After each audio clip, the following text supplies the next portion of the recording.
The F-35 is the most expensive weapons program in human history. $2 trillion, 20 years, 18 nations, and in March 2025, America replaced it. President Trump walked into the Oval Office and handed the future of air combat to Boeing. We're here for a reason today that is very exciting, and I'm thrilled to announce that at my direction, the United States Air Force is moving forward with the world's first sixth-generation fighter jet. Nothing in the world comes even close to it. It'll be known as the F-47. The generals picked a title. A brand new sixth-generation fighter, the F-47, built to make everything before it obsolete, including the F-35.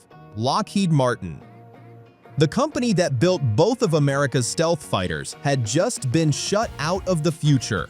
But they didn't fight it. They didn't protest. They went back to their engineers and said, build something better than what just beat us. And the weapon they chose to upgrade, the F-35 itself.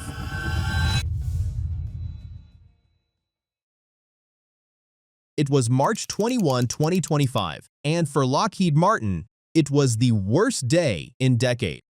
President Trump walked into the Oval Office, cameras rolling, reporters watching, and made an announcement that nobody in the defense world saw coming. Boeing had won, not just any contract, the NGAD contract, the Next Generation Air Dominance program, America's plan to build its first ever sixth-generation fighter jet, a program worth $20 billion just in development and potentially hundreds of billions more in the decades to come. They called it the F-47, and just like that, the future of American air combat had a new name and a new builder. That builder was not Lockheed Martin. Now, think about that for a second. This is the company that built the F-22 Raptor, the most dominant air superiority fighter ever made. This is the company that built the F-35 Lightning II, the jet that every major Western Air Force flies today. The jet that redefined what a stealth fighter even means. Lockheed didn't just participate in the fifth-generation revolution, they created it. And now, they had just been shown the door. But here's what made it even harder to understand. Boeing, the company that won, had spent years struggling, delayed programs, cost overruns, production problems that had become almost routine. Most analysts covering the defense industry had actually expected Lockheed to win, not because of favoritism, because of track record. Lockheed had the experience. Lockheed had the stealth pedigree. Lockheed had the engineers who had already done this exact thing twice before. Boeing had problems, and yet, Boeing won. The shock hit Wall Street almost immediately. Lockheed's stock dropped 3% in a single day. Bank of America downgraded the company, cutting their price target from $685 all the way down to $485. Melius Research followed. Analysts started asking questions that had never really been asked about Lockheed before. Hard questions, because when you zoomed out, this wasn't just one bad day, it was a pattern. Lockheed had lost the B-21 Raider stealth bomber contract that went to Northrop Grumman. They lost the T-7 trainer contract, Boeing again. They lost the Army's future long-range assault aircraft competition. Bell Textron beat them there, and now NGAD, 4 major programs, 4 losses. Byron Callen, a respected analyst at Capital Alpha Partners, sent a note directly to investors asking a question that cut right to the bone. Why has Lockheed not been able to win major new military aerospace competitions? That question didn't have a comfortable answer. And somewhere inside Lockheed Martin's headquarters in Bethesda, Maryland, the people at the top of that company knew it. The company that defined modern air combat had just been locked out of the next generation of it, completely, totally, on every front. So what do you do when the future closes the door on you? You find another way in to understand why Lockheed lost. You have to understand how they were thinking, because it wasn't incompetence. It wasn't bad engineering. It wasn't even bad luck. It was something more dangerous than any of those things. It was comfort. Richard Abulafia is one of the most respected aerospace analysts in the world. He has spent decades watching defense companies rise, adapt, stumble, and fall. He knows how these organizations think. He knows how they make decisions. And after the NGAD loss, he didn't mince words. He said Lockheed's leadership had been running what he called a long-term harvest story. Let that sink in for a second. A harvest story, not a growth story, not a competition story, not a fight for the future story. A harvest story, meaning Lockheed looked at the F-35 program and saw a machine that would print money for decades. Over 3,000 jets projected, 18 nations already locked in, sustainment contracts, upgrade contracts, parts, training, support. Why fight hard for risky new programs when you already own the most lucrative weapons contract in human history? Why go to war when you're already winning peacefully? And for a while, that logic made sense. The F-35 program alone is worth over $2 trillion across its lifetime. $2 trillion. That number is so large it barely feels real, but it is real. And Lockheed sat right at the center of it. So the thinking at the top became comfortable, predictable, safe. Keep the F-35 flying, keep the upgrades coming, keep the contracts rolling in. Let someone else take the risk on the next generation. But here's the thing about harvest stories. Eventually, the crop runs out, and while Lockheed was busy collecting, the world was moving. China was building. Threats were evolving. The Pentagon was quietly deciding that the F-35, as good as it was, would not be enough for the wars of tomorrow. They needed something new. And when they went looking for someone to build it, Lockheed wasn't ready, not just on NGAD either. It goes deeper than that. While all of this was happening, while Lockheed was losing edge to Boeing, they also quietly walked away from another competition entirely. The Navy's FAA-XX program, America's next carrier-based fighter. The jet that will eventually replace the FA-18 Super Hornet on every aircraft carrier in the fleet. Another generational program. Another massive contract. Another chance to shape the future of American air power. Lockheed didn't just lose that one. They didn't even show up to fight. They withdrew. So let's count this properly. FAA-XX didn't compete. B-21 bomber lost to Northrop. T-7 trainer lost to Boeing. Army FLRA lost to Bell Textron. 5 programs, 5 misses. The most powerful aerospace company in the world, the company with more stealth fighter experience than anyone else on the planet, had just been completely, totally, and systematically frozen out of the next generation of everything. And the brutal irony? The very thing that made them complacent was the F-35, the jet that made Lockheed untouchable in the 5th generation, had quietly become the trap that kept them from reaching the 6th now.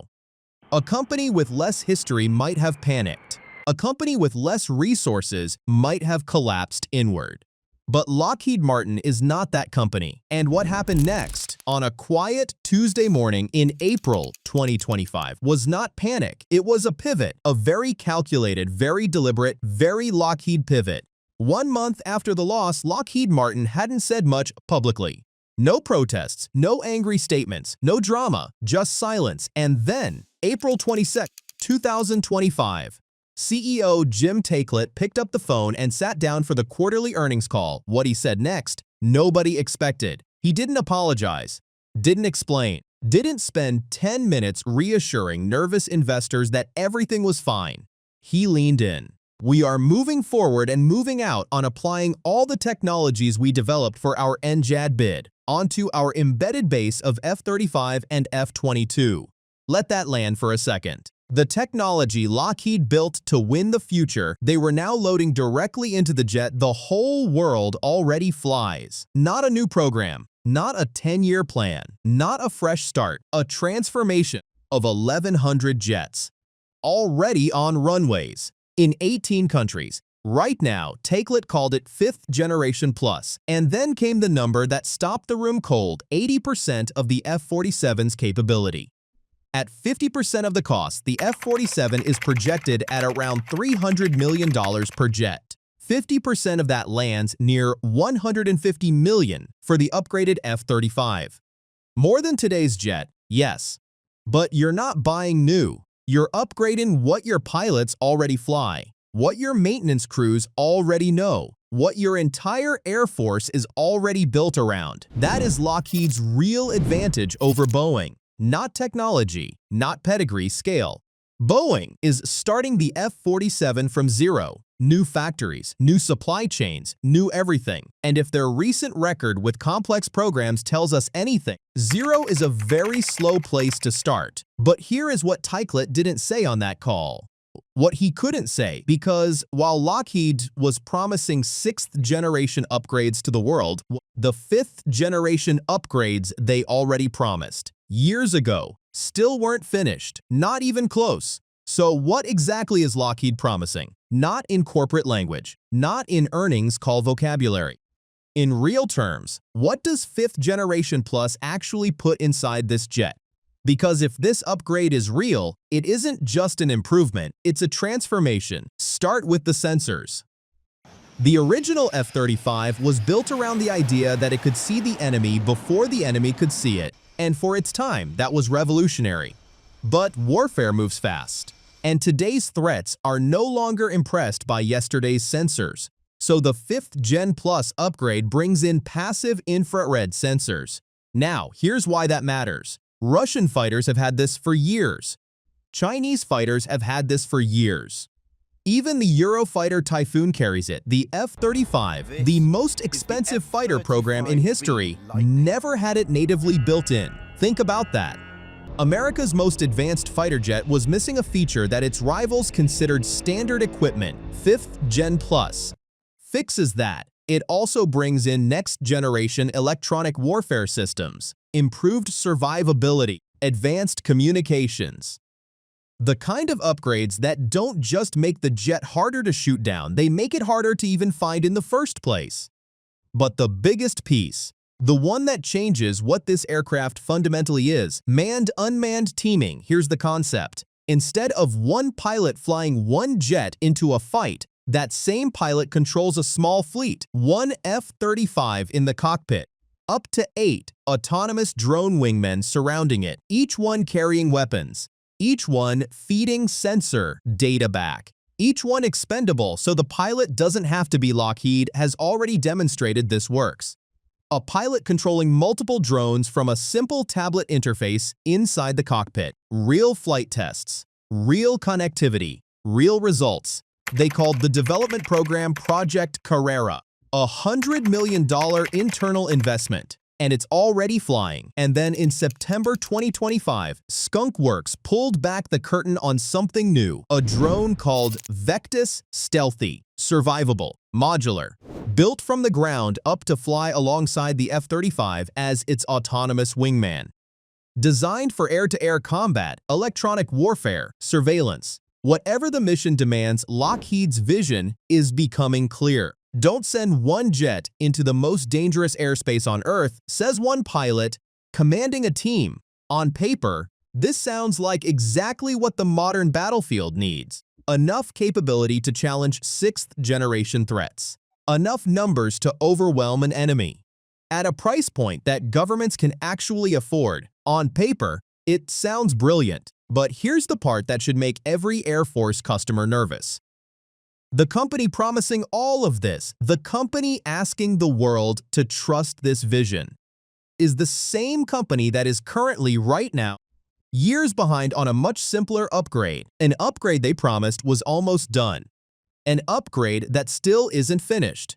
And the story of that failure is one of the most expensive cautionary tales in modern aviation history. Here is a fact that should stop you cold. Every single F-35 that Lockheed Martin delivered in 2024 was late. Not some of them, not most of them, every single 110 jets, all of them delivered behind schedule. And not just a few days late either. The average delay across those deliveries was 238 days. That is almost 8 months late per jet. Now here is where it gets truly uncomfortable. Despite delivering every single aircraft late, Lockheed still collected hundreds of millions of dollars in performance bonus fees for being late. How? Because the contract allowed partial incentive payments for deliveries up to 60 days behind schedule. so Lockheed missed the target by 8 months and still walked away with the bonus. The Government Accountability Office, America's independent financial watchdog, called it out directly. They described a system that was essentially rewarding contractors for delivering late, and the Pentagon kept paying. But the late deliveries are just the surface of this problem. The real issue goes deeper. It's called TR3, Technology Refresh 3. This is the hardware and software upgrade that the F-35 desperately needs. New processors, new cockpit displays, new mission systems, the foundation that everything else, every weapon, every sensor, every future capability gets built on top of. TR3 was supposed to be done in 2023. It is not done. The full combat-capable version of TR3 won't be ready until 2026 at the earliest. And the broader Block 4 upgrade program that TR3 enables, the one carrying 66 new capabilities, including next-generation weapons and electronic warfare systems, has been pushed back to 2031. 5 years behind schedule, $6 billion over budget, and even then, the Pentagon has quietly decided to reduce the number of capabilities included because the original plan simply cannot be delivered on time or on cost. The GIAO said it plainly. After nearly 20 years of aircraft production, the F-35 program continues to overpromise and underdeliver. And while all of this is happening in the background, F-35s are out there right now flying real combat missions in the Middle East. Real threats, real airspace, real consequences. And those jets, the ones flying in harm's way today, are still running TR2, the old software, not TR3, not Block 4, not any of the upgrades that were promised years ago, the old software. Pentagon testers described TR3 as largely unusable for most of 2025 due to stability failures, crashes, capability shortfalls, software that simply wasn't ready for a combat environment. So the jets doing the actual fighting are doing it with technology that was already supposed to be replaced. Now bring this back to the 5th generation plus promise. Lockheed is standing in front of the world saying, "Trust us, we can take 6th generation technology, the most advanced fighter tech America has ever built, and we can put it inside the F-35.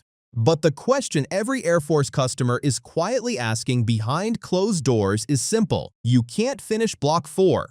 You can't finish TR3. You are 8 months late on routine deliveries. Why? Should we believe you can deliver this?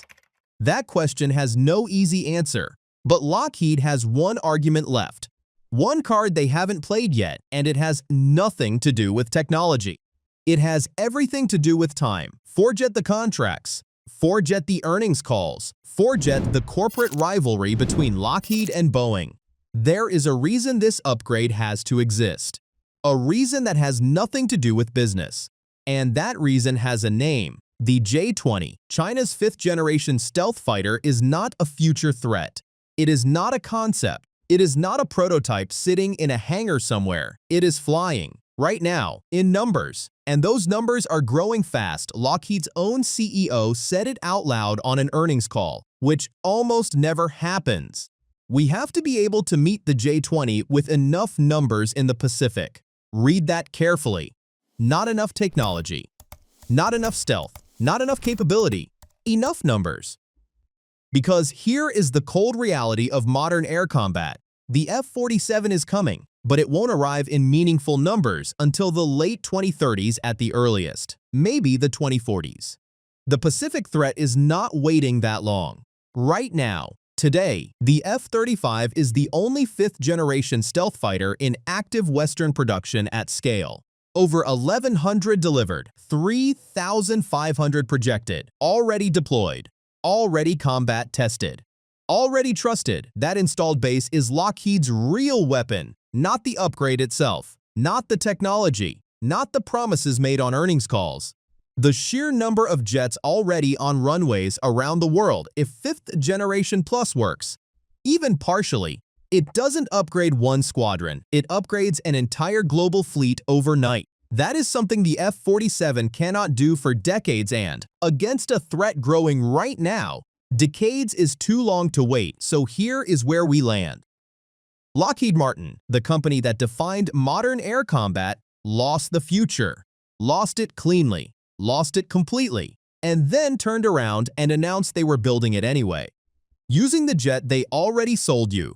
That is either the smartest pivot in aerospace history or the most expensive sales pitch ever made. The numbers tell a complicated story. 1,100 jets already flying. 18 nations already committed. 3,500 total airframes projected. A customer base so large and so locked in that walking away from the F-35 ecosystem isn't really an option for most air forces. Lockheed knows that, and 5th Generation Plus only makes sense when you see it through that lens. This isn't just a technology upgrade, it's a retention strategy. A way of telling every customer who already bought the jet, you didn't buy yesterday's fighter. You bought a platform that keeps getting better. Maybe that's true. Maybe the NJD technology really does translate. Maybe the passive sensors get integrated. Maybe the drone teaming works at scale. Maybe 5th Generation Plus becomes exactly what Takelet promised on that April earnings call. Or maybe a company that couldn't finish Block 4 on time, couldn't deliver a single jet on schedule in 2024, and watched combat aircraft fly real missions on software from a previous generation. Maybe that company is asking for trust it hasn't fully earned yet. The honest answer is, nobody knows yet. But the world is watching, and the threat isn't waiting. If this is the story of aviation that keeps you up at night, subscribes. Because the next chapter of this program is already being written, and it is not going to be boring.